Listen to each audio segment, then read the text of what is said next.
Say hey, Rue. Say bye-bye. Bye-bye.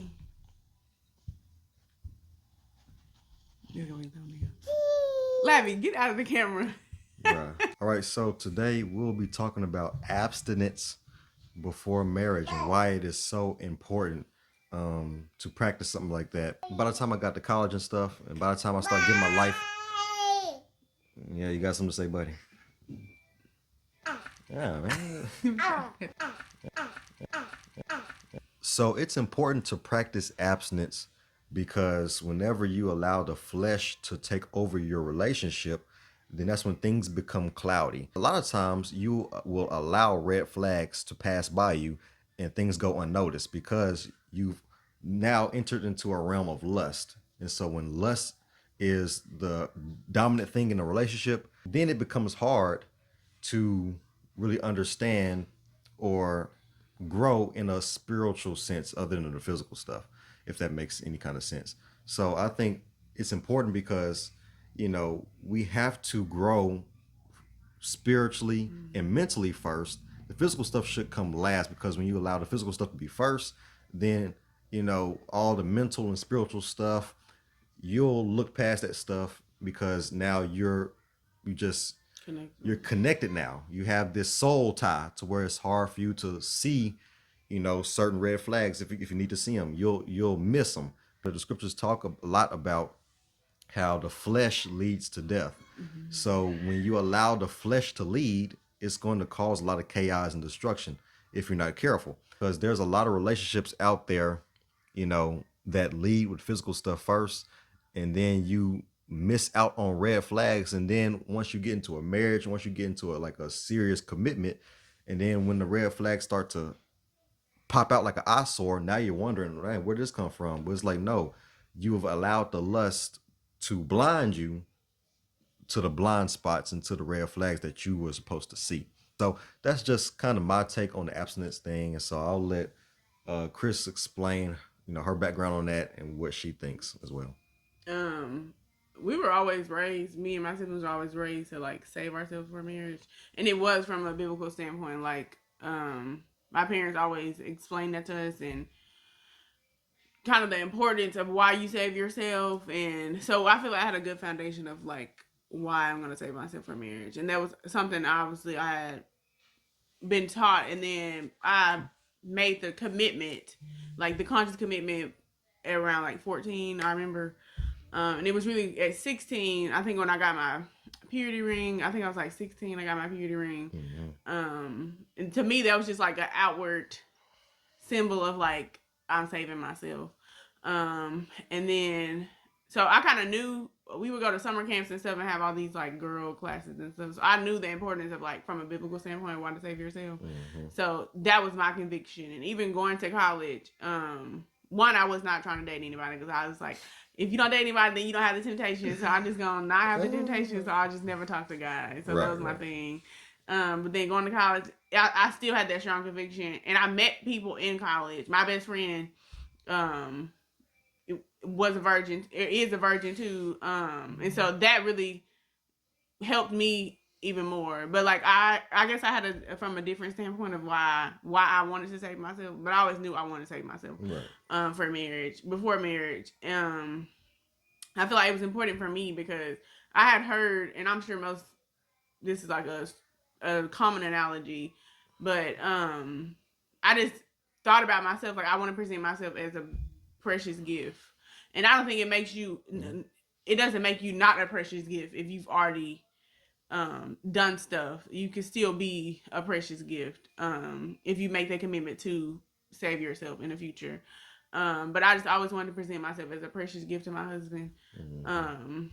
And I just always envisioned this grand experience of once I did find whoever my husband was, that I got to experience my first, and hopefully he would get to experience his first with everything that we did. That wasn't always the case, but Shy was my first kiss, but we can't say that was Yo, the same way back. don't put my business on Front Street, yo.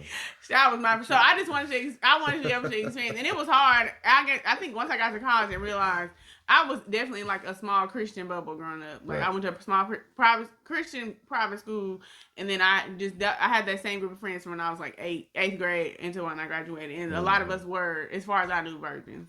And so it made it more seem like it was more approachable or more realistic for me to find somebody who was a virgin going like to marry somebody who was actually saving themselves and for the right reason. Yeah. And then it became evident that that was not going to be as easy as I had envisioned it. When I got to college, I used to hear people say all the time, like, you need to be more realistic. I would tell them, like, my expectations of who I wanted to date or, like, the type of guys I wanted to date. Because I knew that was something that I wanted, that was important to me, so I wanted to be important to them. So I kind of just knew that. And people always say, you need to have realistic standards. And I'm like, I feel like that is realistic. I have been praying for my husband since I was 14 or 15. And that was, like, one of the things I prayed for God. Like, it was hard to save yourself. So I was like, I'm actively trying to save myself. So I prayed that my husband is doing the same. Right. And I prayed that from when I was 15 until I met Sean. And even before we got married, that was something I like actively prayed for. That we would continue in that. But I just feel like it was always important for me to practice abstinence. And then now that we have transitioned into like being married, I can really see the ways that it benefited our marriage. One, because we don't have anything to like base each other off of, if that makes sense. And it definitely allowed us to form a connection that was beyond the physical because we had nothing there. I mean, obviously there's a attractive connection there, but we didn't have anything to like. It was definitely times in our dating where if we would have already been physical, that would have clouded a lot of judgment and times that we both got to the point where it was like, okay, if we're not for each other, then we have to walk away. Right. It would have been so much harder to do that, or so much harder to pray that if we had already crossed those bounds. Yeah. So I just think, I mean, God is intentional the way He does everything. That's true. But it's definitely like it definitely helped us protect ourselves and each other. And I'm thankful that even though Sha didn't, I guess, start from a biblical standpoint of saving yourself. Right. When you had already made that conscious decision to save yourself, it was easier for you to like, once those pieces were put into place and were like, oh, I'm supposed to save myself because God, this is what God desired for me. It was easy for you to transition over to like, okay, this is the reason why I'm saving myself. Because God desires greater for me and wants to be able to protect me from stuff. I think the number one, and I guess it's not that important, but like just a snippet of advice for couples or women or men individually trying to save themselves that aren't actually in a relationship. What I have noticed from our relationship and then other people around me who may have started on the same journey, right, that we did. I think the number one thing that you have to remember is if you are actively saving yourself and you understand why you save yourself, and then you meet somebody who may not be at the time like consciously thinking about saving themselves, but it's something they maybe want to do or don't really know how to navigate. Yeah, they have to have their conviction for themselves, because I have never seen it work out. And I can't say it's possible. It's not possible. I have never seen it work out successfully where the partner is only not having sex because their partner doesn't want That's to. good. I sure gonna touch on that because I feel like that in itself is a red flag. If someone is only saving themselves because they're doing it for their partner, that's not a good thing. Because it's that has to be. It is so, and you definitely set up boundaries throughout your relationship so you don't put a fence around what you think could even lead you to falling in temptation. Right. So, but beyond that, you have to have somebody who is on the same wavelength as you, or you will fall. Like, it's inevitable. Like, one person is gonna be weak in a sense, in an instance, and you have to have somebody who is strong to be like, okay, you tripping. Like, we gotta, whatever this is, we gotta stop this, or let's get up and go. Like, you have to have somebody who is strong in their own conviction, so they will stop you. Because if the one person is strong and the other person weak, at that point, that person becomes weak, the other person is going to, and it's not even necessarily prey on it. You're human and y'all attract each other, so y'all both want to experience that. That's not gonna go away. Yeah. even if you want to save yourself, you're both going to try to experience it at some point. Yeah. But it's like you have to have that person to balance you out. Just when you are tripping, they can be like, okay, you tripping, and vice versa. So it has to be something that each person individually is convicted about, so they will not fall into it. I think that was a big thing for us, and I pray for that too. Like, help this not to be just me in the relationship that is convicted about it, but I want my significant other to also be convicted about it. So when I'm weak, he can be the strong one in a relationship, and vice versa. Because it's still hard. I mean, I feel like it wasn't just we try to set boundaries, and I think we set pretty good boundaries, but it's still you're still sexual beings at the end of the day. That's so. a fact. And I think kind of what she's touching on, I think that's why it is so important to be friends first before you become physical with someone, because when you're friends first, even when somebody's not where they need to be, or someone is not, ready to lead, so to speak, if y'all are friends first and build a relationship from a spiritual and mental perspective, then, you can see the potential in someone. That's the mistake of getting physical. And I think people don't really correlate the two, because when people get physical, they don't really realize this. But when you get physical, it's like this mindset of, I have to be with this person now. I have to make this work because now I've given them something so pure. So now this has to work. I don't care if they're the scum of the earth. They can beat me upside my head, but I have to stay with them because I gave them something. And so that's what messes that up. And I think that's why we were able to stick around so long through our journey, because even though there was times in our journey where we were not equally yoked, but we were friends for so long that, we was able to get through those rough patches and see the potential and allow each other the room to get to where we needed to go, to where we finally got on the same level. So how do you think? How do you think that saving ourselves or practicing abstinence for you personally helped you going now that we're married? How do you feel like it personally have changed things for you? For one, I don't have nothing to compare you to. That's one.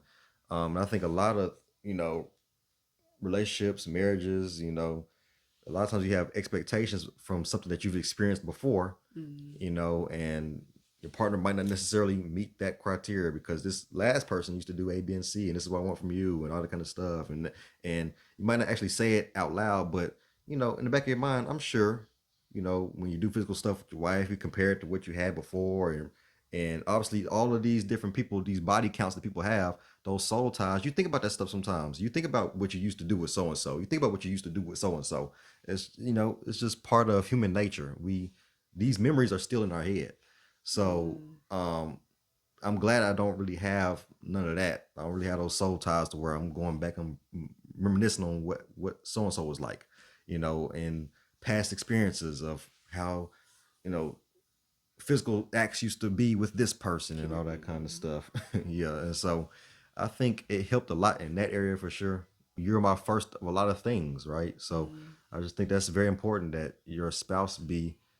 It's just special to say that I only did so and so such and such with this person. You know what I'm saying? That's a very special thing, to really say that I only kissed you, or only, well, obviously I haven't only kissed you, but I've only did this and I've only did that with you. So I think that is a special thing. So that's what I'll say with that. What about you? What you think? I think it definitely helps strengthen our connection. I feel like and that's what is one of the reasons that it's been instituted in the marriage. I remember at the beginning of our marriage, just how close I felt to you. Like, obviously, we had known each other for a long time, That's but good. Yeah, that's true. I just remember feeling how close I felt to you. And I couldn't, me personally, couldn't imagine having felt that same connection. It would have been weird to navigate that as we were dating, to feel that same connection. So I definitely think that was the benefit of it, because it really just and you kind of touched on it. I just feel like I had a clearer judgment when it came to certain things. Yeah. And now that I definitely would have had a clouded judgment, now have a transition to being married. Yeah. So I think that was the biggest thing for me. I just feel like it was this connection that we felt that I had never felt before, that was special to be able to experience. Yeah. And I echo the whole not having nothing to compare to. And that way when you get to like chart that uncharted territory together. Yeah. Because I think that's special. this is a good episode. Just a little bit about abstinence, our thoughts on abstinence. Not gonna keep y'all long. So this has been Shabbat Conversations with the Avads. Please like, share, and subscribe to the channel. Leave suggestions of different things that you want to hear about, right? And so this is it. Shalom. We'll holla. All right. All right, shalom. This is Shadrik Avad of Shabbat Conversations, and I'm going to give you a sneak peek into how our family does the Shabbat. So usually on Shabbat, what we do is we bless bread or challah bread, and we bless wine or grape juice in our house. And when we think of the bread or the challah, right? When we think of the bread that is eaten on Shabbat, this was something that was instituted back in the Torah, right? What we call the show bread or the bread of presence. The bread of presence or the show bread is the bread that was laid on the golden table in the tabernacle. And this was something that was supposed to be only eaten by Aaron and his sons, people that were priests, high priest or priest, right? And so this was bread that was presented to the Most High, holy bread that was only consumed by the mediator of the Most High, right? And we know there was a story where David was on the run, right? He went to a priest and the priest gave him showbread. And we know David was not a priest, but he was given this bread. We know that was unlawful according to the Torah. Now, fast forward to Yeshua, right? Yeshua referenced the story of David when David, quote unquote, unlawfully ate the showbread, and he presented that story saying, right, that he was the Lord of the Sabbath, that bread represented him. Powerful. And then we read in Yochanan 6, Yeshua said that he is the bread of life. He is the bread of life. So that bread that David ate, that represented life. Showbread represents life. So when we eat of the bread, it represents when Yeshua's body was broken, right? It represented that there is life, that in Yeshua there is life. So we lift the bread and we say, Baruch atah Adonai Eloheinu melech haolam hamotzi lachem min haaretz. So blessed are you, Lord our God, ruler of the universe, who causes bread to come forth from the earth. So after we bless the bread, now we move on to the wine. And so when we think about the wine, during the Last Supper, what many people call the Last Supper, before Yeshua was eventually crucified, right? So during this supper, right, when they were partaking of the wine, right, Yeshua said that the wine represents his blood. And through Yeshua's blood, we can be reconciled back to the Father, right? Yeshua is our high priest. He is the mediator between us and the Most High. And through his blood, we can be redeemed and be made whole and be brought back to the Most High. So we say this, Baruch atah Adonai Eloheinu melech haolam bari pari hagavim. So blessed are you, Lord our God, ruler of the universe, who creates the fruit from the vine. L'chaim, which means to life. Shabbat Shalom.